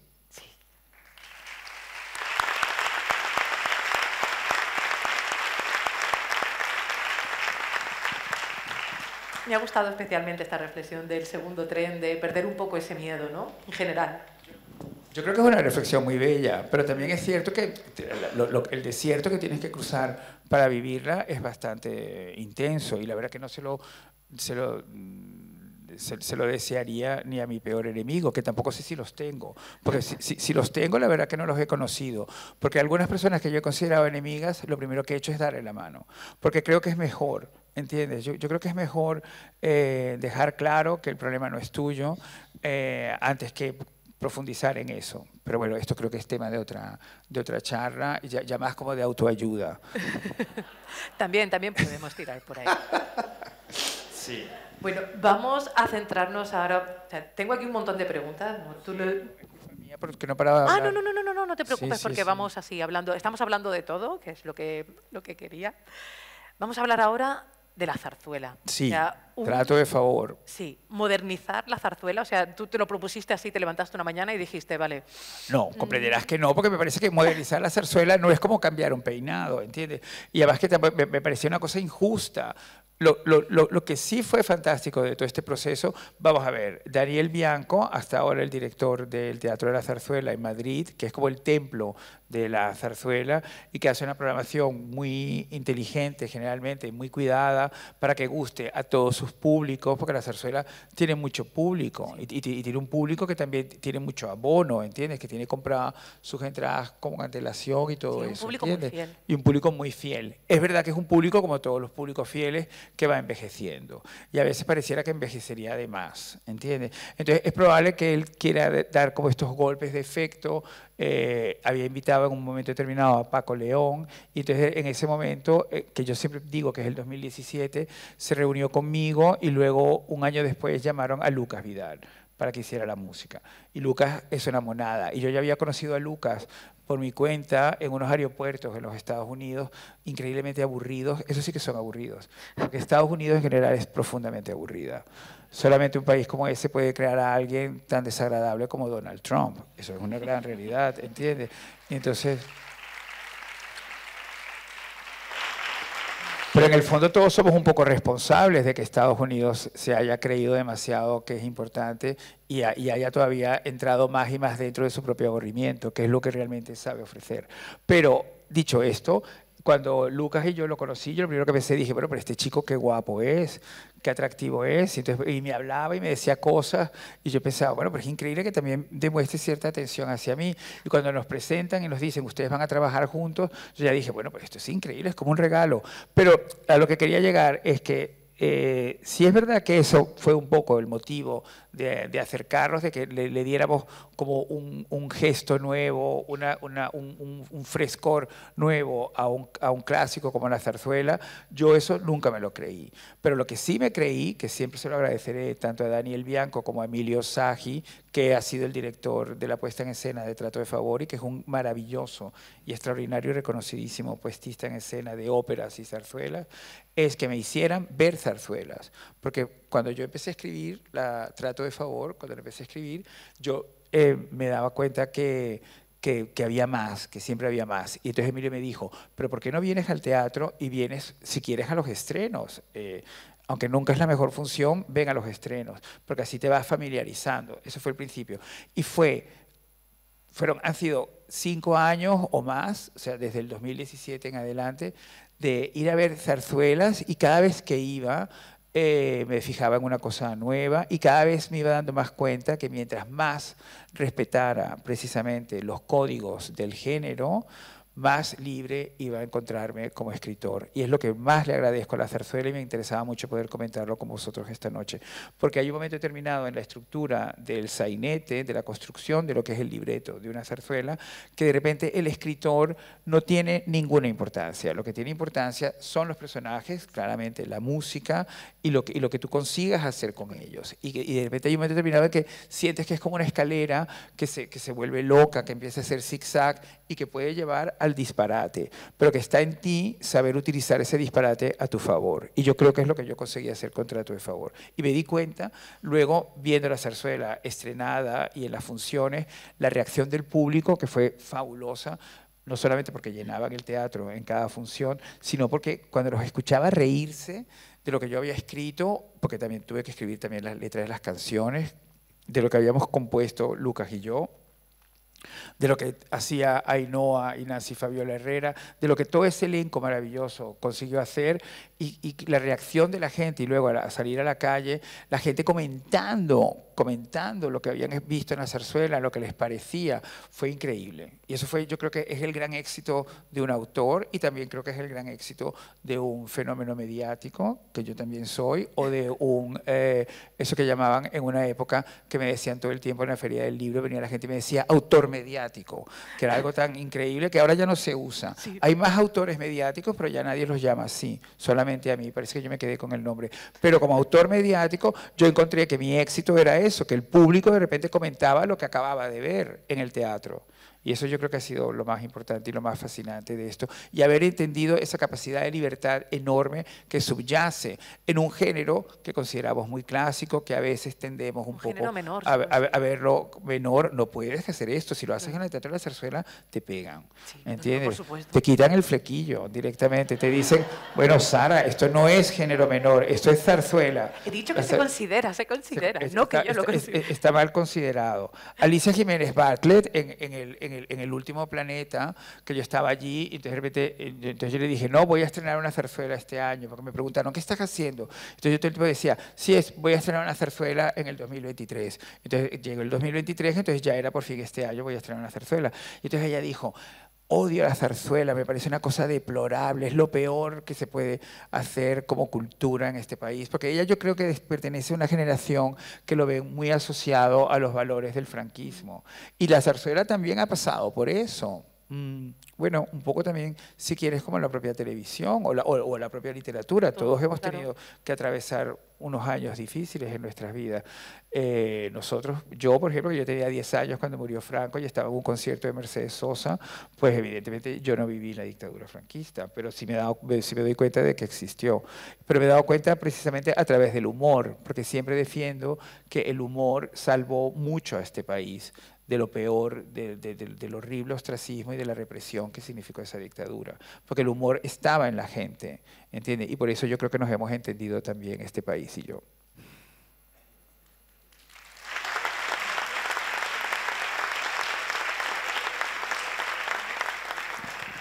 Voy a hablar un poquito, porque Trato de favor, si no lo saben, es una comedia o tragicomedia, que se suele decir. Es una tragicomedia que esconde un amor.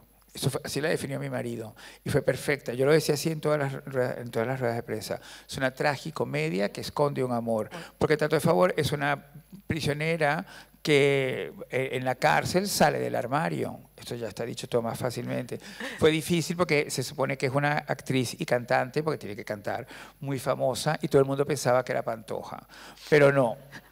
En realidad, por eso he tenido que, me adelanto a tu pregunta, por eso he tenido que estar todo el tiempo organizando esta respuesta de que mi inspiración fue Sofía Loren, que estuvo 18 días en la cárcel, que todo el mundo le pone un año. Hay gente que dice que fue en 1981, yo creía que era 1981, otra gente decía que era 1982, pero bueno, en cualquiera de esos 2 años, esa señora pasó 18 días en la cárcel pagando la condena que estaba destinado a su marido Carlo Ponti por evasión de impuestos y de patrimonio nacional que se había llevado a su casa de Suiza.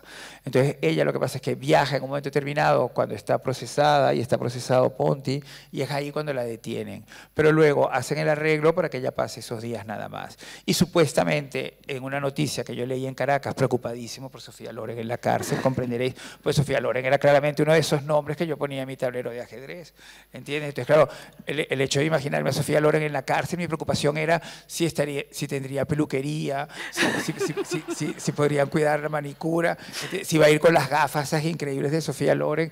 Y entonces de repente yo leo que ella cuando sale, después de esa mini condena, sale, entonces dijo esta frase de: las mejores personas que he conocido en toda mi vida se quedan allí detrás.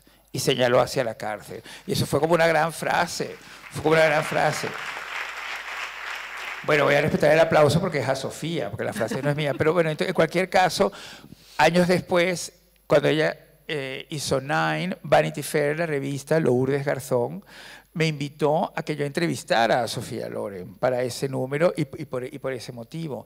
Entonces, Elisenda Nadal, la directora de Fotogramas, donde yo he escrito muchas veces, muchos años, tenía una columna allí, y entonces Elisenda me dijo: bueno, ¿por qué no te vas al archivo de Fotogramas y ves todo lo que quieras de Sofía Loren? Pero claro, imagínate, el archivo de Fotogramas de Sofía Loren es una especie como de biblioteca en sí misma. Entonces, bueno, yo fui sacando una serie de fotos, las fotocopiamos, porque claro, no íbamos a sustraerlas del archivo, se perdía, yo me sentiría muy mal, y entonces la fotocopiamos. Entonces yo con esas fotos me fui a mi entrevista con Sofía Loren. Entonces, mi entrevista con Sofía Loren fue algo increíble, porque primero que todo era en un hotel en Roma, con una serie, en un laberíntico pasillo para por fin llegar a esa habitación donde no abrió la puerta a Sofía Loren, sino una persona de la misma edad de Sofía Loren, pero no con la suerte de las cirugías plásticas de Sofía Loren y de la vida en general. Entonces yo inmediatamente detecté ahí una historia. Entonces dije, bueno, esta persona lleva viviendo, siendo un poco la asistenta de Sofía Loren, y lleva viviendo con ella, a lo mejor habrá hecho Hollywood, habrá hecho la película de Ettore Scola, toda la carrera de Sofía Loren, y ella envejeciendo y Sofía Loren rejuveneciendo. Y entonces Y entonces, pensando todo esto, la señora, mi marido decidió incorporarse a la entrevista, pues no estaba pactado que viniera, pero él se decidió incorporar, y yo también entendí la importancia histórica del momento, si Rubén estaba tan interesado. Entonces, de repente, estábamos así, y de repente, era como una habitación acá, con unas paredes así, y entonces supongamos que aquí hay una pared, y entonces de esta pared, no de una puerta que se abriera, sino de la misma pared, apareció así, emergió Sofía Loren, pero de la pared, ¿entiendes? Como, bueno, esto yo lo había visto en las películas de Drácula, que de repente Drácula aparece así, se incorpora en la escena y la gente mira a un espejo y no lo ven reflejado. Y de repente Sofía Loren así apareciendo en increíble Sofía Loren, con una cosa combinada de tonos así, verde oliva, como con ocres, y de alguna manera el propio vestuario como que la iluminaba, y tú lo que veías era directamente la locura de los ojos de Sofía Loren, iluminados por su propio vestuario, por su propio pecho, por ella misma. Todo esto era como increíble, y se sienta, y entonces yo estoy sentado ahí al lado de ella, y de repente yo le digo, bueno, yo hice una selección de estas imágenes suyas del archivo de fotogramas de España, y entonces ella dijo, fotogramas, sé muy bien qué es fotogramas, y ya fue una maravilla ese momento. Entonces yo le fui mostrando todas las cosas, una foto de ella monísima en la cafetería de la Metro con Elvis Presley, que entonces ella dijo, quise mucho a Elvis, y yo ya dije, bueno, esto es un mega titular, ¿entiendes? Porque quise mucho a Elvis, pero realmente era muy imposible seguir el ritmo de él. Y entonces dijo, y lo explotaban, que también me pareció muy importante que lo dijera, porque es verdad que la Metro explotó a Elvis de una manera espantosa, lo hacían trabajar todo el día. O sea, yo creo que inventaron Bollywood con las películas de Elvis, de hacer una cosa de producción masiva continuamente, un hombre que no paraba de trabajar. Y entonces tuvimos esta conversación, y de repente yo ya me pongo, y entonces hago mi pregunta sobre cuando usted estuvo en la cárcel. Entonces se creó un silencio brutal, brutal. Esto lo he contado muchas veces, la verdad, así que voy a intentar contarlo rápidamente, pero un silencio brutalísimo que yo pensé, bueno, nos van a echar de aquí, se acabó la entrevista, y entonces ella hizo como un gesto, como haciendo ver que, bueno, que podía continuar. Entonces yo ya me vine arriba y le pregunté, quiero saber si de verdad usted dijo que las personas más importantes de toda su vida las había dejado allá atrás. Entonces hubo otra pausa más, que ya inmediatamente empezó a aparecer una gente como para que ya nos fuéramos, y entonces ella, muy así, tranquilamente, me acercó así en la mano al brazo, y entonces me dijo, de eso hace mucho tiempo, y he olvidado mucho, pero sí le puedo responder que alguna de esas palabras sí puede ser cierta, entonces y también ahora. Y yo ya dije, bueno, esto es increíble. Y entonces cuando me recuperé, dije, bueno, esta es algo, yo tengo que escribir esta historia. Y entonces por eso pensé que ese era trato de favor. Y cuando le dije a Daniel, me gustaría escribir que la zarzuela fuera una cárcel de mujeres, y me gustaría recuperar esta historia de Sofía Loren. Entonces por eso siempre digo que sí, que pensamos desde el primer momento, hemos pensado en Sofía Loren y no en Pantoja. Pero bueno, luego, si la gente quiere que sea Pantoja, pues tampoco es un problema, ¿entiendes? Ya. Leí por ahí que te han tenido que parar un poco los pies porque querías prenderle fuego cada noche. Cuéntanos un poquito. Sí, yo quería un incendio, porque es que yo creo que no hay nada más fascinante de repente que un incendio, ¿no? Y me parecía, aunque es una idea un poco loca, porque es verdad que yo, dentro de mi dislexia y de mi horror, yo tuve una fase pirómana afortunadamente controlada, porque claro, con mi narcisismo podía convertirme realmente en un peligro para la sociedad. Pero bueno, siempre he tenido esta fascinación por el fuego, y me encanta, por ejemplo, en Cortina Rasgada de Hitchcock, que al final de repente hay ese grito de fuego en el teatro, y ellos intentan escapar de la presión de los de la Stasi que los quieren aprisionar en medio de un teatro. Entonces, bueno, esa situación siempre me ha parecido fascinante. Pero claro, Daniel Bianco me dijo, Boris, es muy complicado porque no solamente tenemos que hacer el incendio, tenemos que mojar y luego secar y luego dejar todo preparado para la siguiente función. Pero yo creo que al final, de cómo fueron organizadas las 12 funciones de trato de favor por ahora en el Teatro de la Zarzuela, lo hubieran podido haber hecho porque siempre teníamos un día o dos de descanso, ¿entiendes? O sea que yo creo que sí tenían tiempo de poder secar y volver a poner otra vez la escenografía. Pero bueno, la idea, desistimos de ella, pero entonces yo pensé en algo mejor, un incendio más un poco como por ejemplo mis columnas del Nacional, ¿entiendes? Un incendio increíble, y entonces fue cuando pensé que claramente la directora de Las Albricias, que es ese centro penitenciario donde va a ir Ana Mía en trato de favor, la directora Maica de Las Albricias se enamora perdidamente de Ana Mía, y entonces Ana Mía tiene un problema de amnesia, porque le dan a beber algo a su llegada a la cárcel, que estoy contando la zarzuela, porque yo espero que la podáis ver en este teatro en algún momento, no estoy tendiendo la mano a nada, porque eso lo decide el teatro, pero bueno, si la veis, entonces bueno, ella está amnésica, entonces Maica aprovecha y se acerca a ella y la besa como el príncipe de la Bella Durmiente, que la Bella Durmiente cuando se despierta de ese beso se enamora de lo primero que ve. En el caso de la Bella Durmiente es un príncipe, pero en el caso de Ana Mía es Maica la directora de la cárcel. Y entonces ya teníamos un momento LGTBIQ+, bastante plus, ¿entiendes? E inesperado, y estaba como tan bien traído y tan bien contado que yo dije, pues mira, esto es genial, esto es mejor que El Incendio.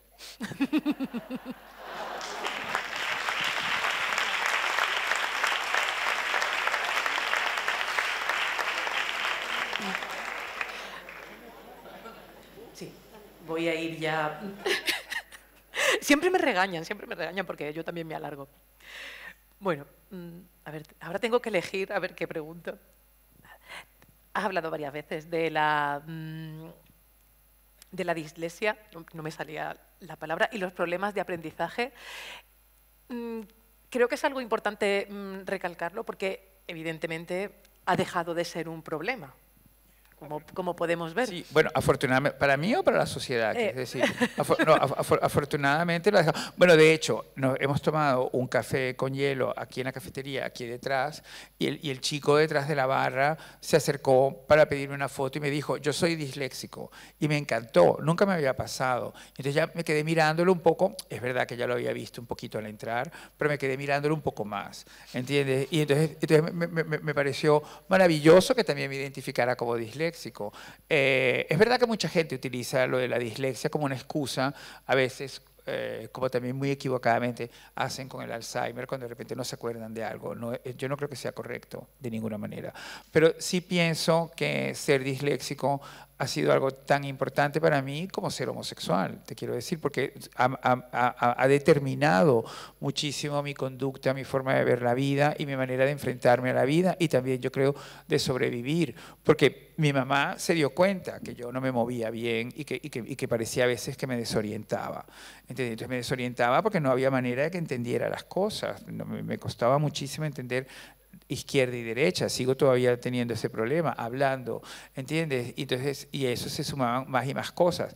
La más importante yo creo que fue el hecho de que me costaba muchísimo leer. Aprender a leer fue uno de los grandes sufrimientos de mi vida porque veía que no leía. Todo el mundo iba leyendo y yo no leía. Y encima en mi casa los libros tenían una importancia física enorme porque ocupaban mucho espacio, eran muy evidentes. Mis padres siempre estaban leyendo, se despertaban y leían el periódico. Y yo estaba con ellos todo ese tiempo, y todo ese tiempo pensaba que a esa parte de su vida no podía acceder. Y me parecía espantoso porque no había algo que me gustara más en la vida que la vida de mis padres. Que en ese sentido yo creo que yo he sido muy inteligente. La mayoría de los hijos creen que son ellos los importantes, y yo tuve clarísimo que los importantes eran ellos, siempre, siempre, siempre, siempre. Y entonces...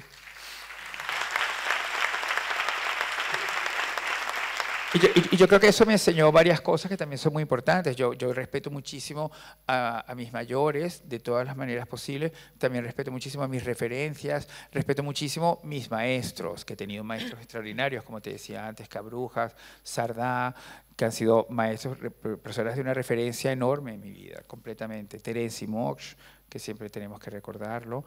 Y entonces mucha gente así, y mis padres fueron el principio de eso. Pero cuando de repente yo veía que era una lucha lo de tener que entender que el abecedario dejara de moverse, que las letras dejaran de escaparse y todo eso, me di cuenta que era una lucha y que tenía que ver mucho conmigo, que yo consiguiera, por lo menos, conseguir que toda esa cosa se quedara quieta y yo pudiera leer. Y entonces fue cuando aprendí a leer. Y la primera palabra que leí fue una pintada cerca de casa de mis padres que decía puta. Y veníamos con mi abuelo materno, que era un señor muy serio, que se vestía como de los años 20, todavía en 1970 en Caracas, que él era muy especial, mi abuelo Manuel. Y para mí yo creo que también fue de las primeras referencias que yo tuve sobre el estilo y sobre la indumentaria, porque creía mucho en eso, sinceramente.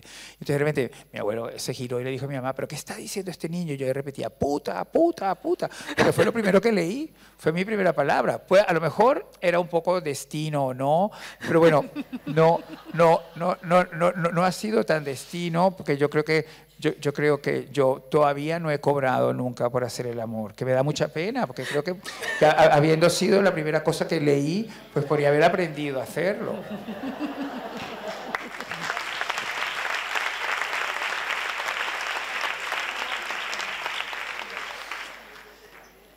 Venga, ya rapidito, antes de empezar con las preguntas, has hablado del estilo de tu abuelo. ¿Tú eres un icono de estilo? Siempre lo has sido. Bueno, la verdad que me costó un poco pensar que me iba a poner hoy, pero me gusta mucho ese ejercicio. Creo que todo el mundo debería intentar hacerlo. Fue un poco la premisa para escribir Morir de Glamour. Todo el mundo en algún momento pues, puede ser elegante o no, puedes ser vulgar o no, puedes decir que te es importante o no te es importante, pero todo el mundo en algún momento de su vida ha soñado con un instante que pueda ser glamuroso, ¿entiendes? Con un instante de glamour. Y el pensarlo simplemente, el enunciarlo, ya te da así como una luz, como una iluminación, como también como una libertad, como una salvedad. Entonces por eso yo empecé a escribir así ese libro. Pero es cierto que mi relación con la ropa es bastante innata. También es verdad que era de las primeras cosas que observaba. Mi mamá como bailarina tenía que rellenar un bolso que ella tenía para ir a trabajar, porque es que mi mamá era la persona que mantenía nuestra casa, porque mi mamá tenía una nómina por pertenecer a una compañía de danza y también tenía trabajos que hacía en televisiones esporádicamente. Entonces mi mamá era la que pagaba el alquiler de nuestra casa.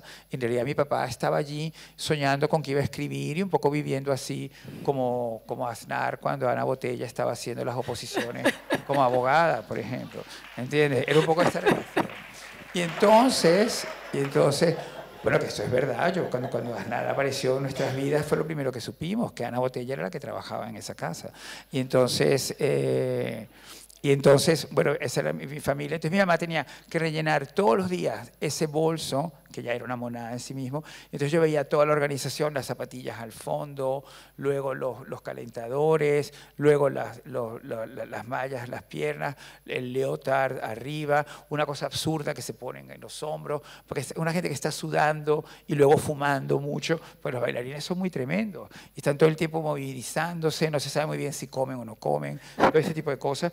Entonces todo este secreto yo lo veía hacer a mi mamá. Entonces yo creo que eso más o menos fue formando mi característica hacia lo de que la ropa y las cosas son muy importantes. Y luego mi mamá tenía unas máximas muy fuertes conmigo. Una de ellas era la de que la ropa tiene que durar para siempre, que a mí me parecía horrible. Yo le decía, pero mamá, ¿cómo va a durar para siempre la ropa si las cosas van cambiando y si se estropea? Entonces me dijo, es que la ropa no se estropea si tú la cuidas bien. Entonces nos enseñaba a mis hermanos y a mí a colgarla perfectamente en el closet o armario. Y entonces también la otra que tenía era esa tan famosa de no llames la atención porque ya llamas la atención. Y yo pasé muchos años intentando entender esa frase, ¿entiendes? Porque es verdad que yo creo que es que no solo una madre puede decirte una cosa así, tan en el fondo tan totalitaria, porque yo no veo ningún error en llamar la atención, pero luego lo de ya llamar la atención, ¿cómo te lo vas a saber sin ponerte a llamar la atención? O sea, era muy difícil de entender, yo sigo sin entenderlo, pero lo intento practicarlo. Y ya sí, la última pregunta antes de pasar al turno de preguntas del público. ¿En qué estás trabajando ahora mismo? Me encanta. Bueno, la verdad que... Proyectos de futuro. Bueno, yo ha venido, yo creo que un poco que Dios a verme otra vez, o el tercer tren, no digamos así, pero ha vuelto de nuevo otra vez a pasar el tren, porque yo llevaba bastante tiempo en el andén esperando otra vez, y entonces yo creo que este proyecto con Adela en La Sexta es probablemente a lo que realmente me enfrenté ahora. Vamos a empezar en septiembre. Me imagino que a medida que se acerque la fecha sabremos cuál es la fecha, pero yo creo que ese será. Entonces ahora en lo que estoy trabajando, porque no puedo imaginarme pues bueno, qué perfil va a tener, cómo va a tratarse. Sé que es un programa de 4 horas. El viernes allí nos mostraron un poco las simulaciones, como dijo Cristina Pardo, porque yo las llamaba renders, y de repente alguien dijo, ¿pero qué es render? Entonces yo dije, bueno, no sé, es lo que le muestran a los recién casados de cómo va a ser su casa. Yo asumía que todo el mundo sabía lo que es un render, y entonces que es un tema como tan de ahora, como tan de lo virtual. Entonces, bueno, pues las simulaciones del decorado las hemos visto, y más o menos hemos visto que nos tenemos que mostrar mucho, y yo he pensado en esta frase de mi mamá, ¿cómo hago yo delante de Adela, que es otro monstruo televisivo, que además viene de estar llevando adelante un super monstruo televisivo hacia su final, que es Sálvame?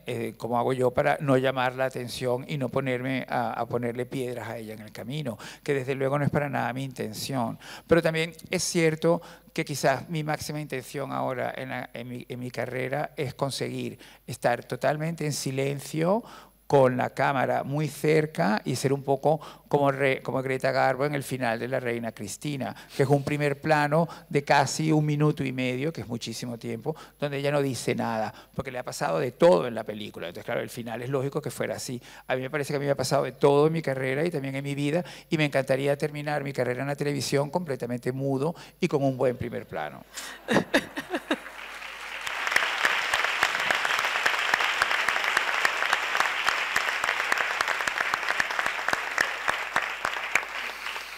Bueno, se han quedado un montón de preguntas, pero vamos a abrir el turno del público.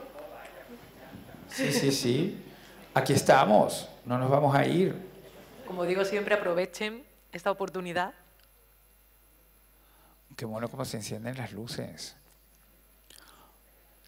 Pues si quieres le puedes pasar alguna de las preguntas que quedaron ahí para que las hagan ellos, es una buena idea. No me puedo creer, o sea, me están diciendo 3 preguntas. Así que, por favor, no me lo puedo creer. O sea, yo sigo, ¿eh? No. Ahí viene una valiente. Sí, la primera. Muy bien, perfecto. Va a llegar un micrófono para un segundito, usted. llega el micrófono. No, van a darle un micrófono. Puede hacerlo sentada o de pie, como quiera.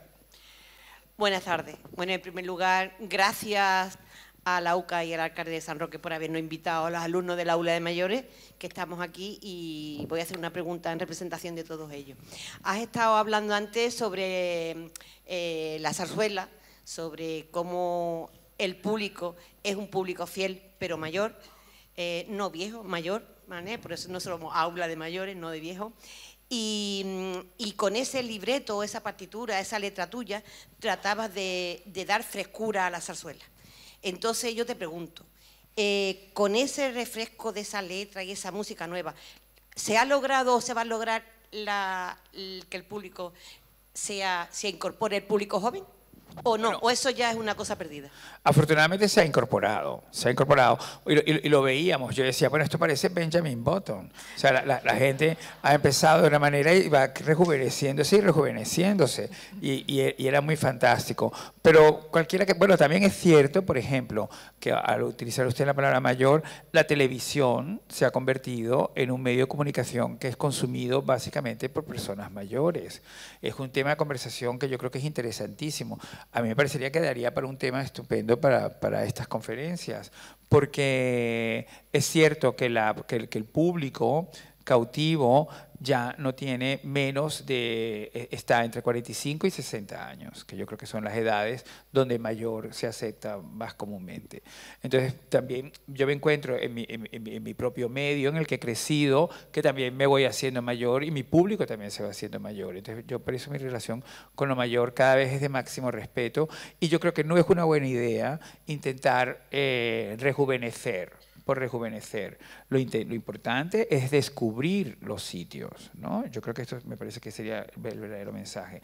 Es mucho más importante descubrir qué es lo que está en la televisión, cómo funciona la televisión, por qué ha conseguido el poder que ha tenido, por qué eso ha empezado a difuminarse, y lo mismo que me pasó con la zarzuela.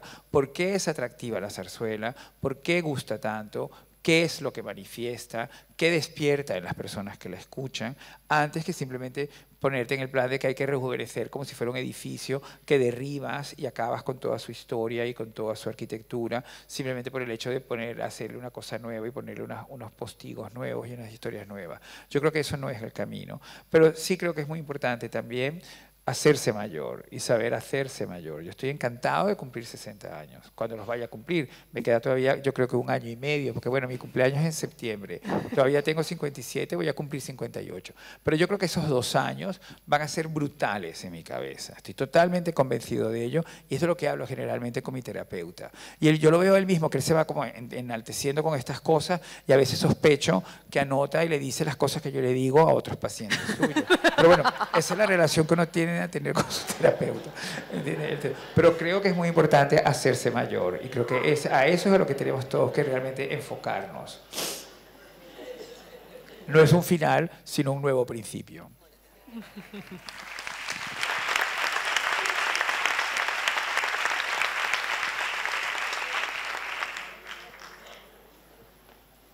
¿Alguna otra pregunta? Sí. ¿Le van a acercar el micrófono? Sí, le acercan el micro. Muy bien, le van a acercar el micrófono.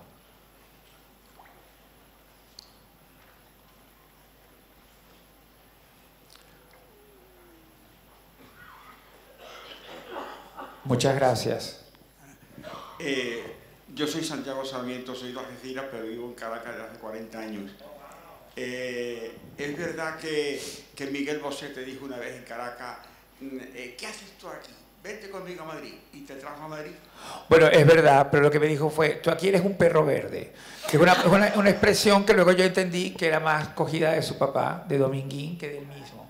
Pero me sorprendió muchísimo porque de todas las cosas que me habían llamado en la vida, perro verde, nunca me habían dicho. Pero lo entendí, lo entendí perfectamente y sobre todo que me lo dijera él, me llamó mucho la atención.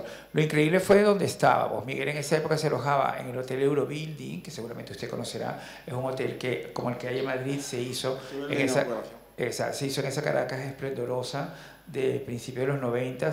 Entonces, Miguel había ido a actuar justamente el año siguiente de los golpes de Estado de Hugo Chávez. El primero fue en el 92, en febrero, el más famoso, y luego en noviembre de ese mismo año hubo uno con combate aéreo incluido. Entonces, en los vidrios del Eurobuilding, cuando subíamos en el ascensor, se veían todavía las huellas de las balas de ese combate aéreo, que fue una cosa como increíble. Tú imagínate en una ciudad donde tú vives y de repente hay un combate aéreo y no es la Segunda Guerra Mundial, es un golpe de Estado en Venezuela. Entonces, claro, como Miguel, cuando llegamos a su habitación y de repente me dijo, tú te tienes que marchar de aquí porque tú aquí eres un perro verde, y luego agregó, aquí has tocado techo, entonces tú tienes que ir a probar hacer esto mismo en otro lugar.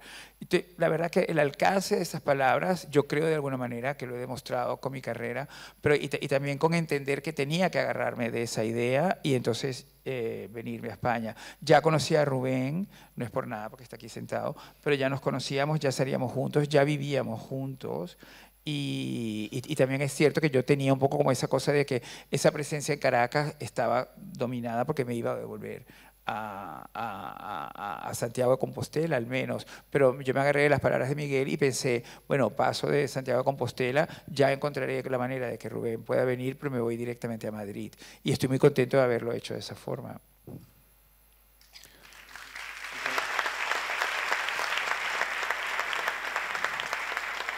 E invito a todas las personas que en algún momento se sientan incómodas en su sitio de origen a que entiendan que eso es una realidad cada vez más frecuente en el mundo global. Es muy difícil realmente vivir las enormes diferencias que hay entre el mundo desarrollado y el subdesarrollado. Yo imagino que vosotros lo sentís más que otras personas en el país, pero es importante también entender que ese espíritu de trasladarte a otro país, a otra cultura, a otra economía, siempre hay que entenderlo, acogerlo y yo creo en mi caso incluso bendecirlo, es decir, lo tienes que hacer. Es importante, es importantísimo. Yo creo que el mejor ejercicio que puede existir en la vida y en la civilización que conocemos ahora es la integración. Y yo soy un ejemplo perfecto de que es una cosa que puedes hacer con éxito y hacerla bien. Y que no hace más que crecer en ti. La integración no hace más que hacerse más grande y más grande y más grande. Y hay un momento determinado en que es mutua. Es integración para los que están en el sitio y es una integración también para uno. Y el éxito es compartido. Sí.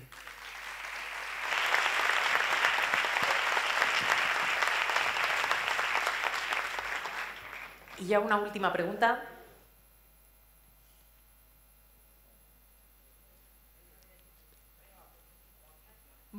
Ah, sí, aquí.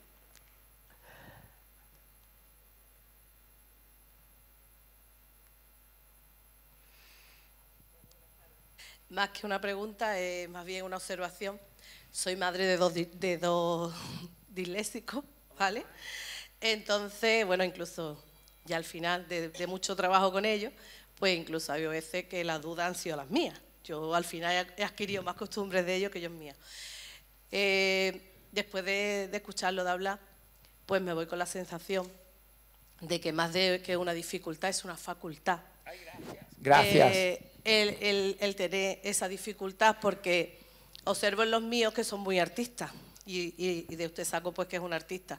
Entonces, bueno, tengo un medio músico, un diseñador de moda, entonces me voy con la satisfacción de que esas dificultades hoy día, tan trabajadas además por las madres, como bien ha dicho anteriormente, pues nos puede llevar a eso, a encontrarnos con artistas como el que tenemos hoy aquí presente y nada, darle las gracias por la sensación que me llevo tan satisfactoria. Bueno, gracias.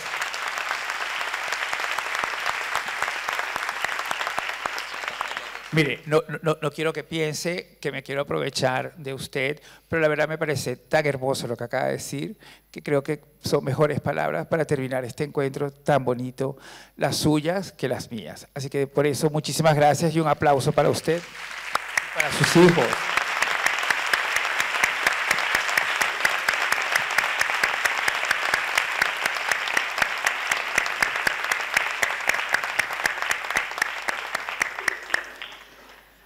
Bueno. Ahora vamos a firmar, bueno, va a firmar el libro, va a haber firma. Muchísimas gracias a todos ustedes, muchísimas gracias, Boris. Ha sido una tarde fantástica, maravillosa. Y bueno, recordarles a los presentes que el próximo jueves tenemos a Almudena Cid a las 8:30, el día 13 tenemos a Karma Chaparro y el 21 a Eduardo Madina. El siguiente es el jueves, ténganlo en cuenta. Y bueno, espero verlos aquí. Muchas gracias.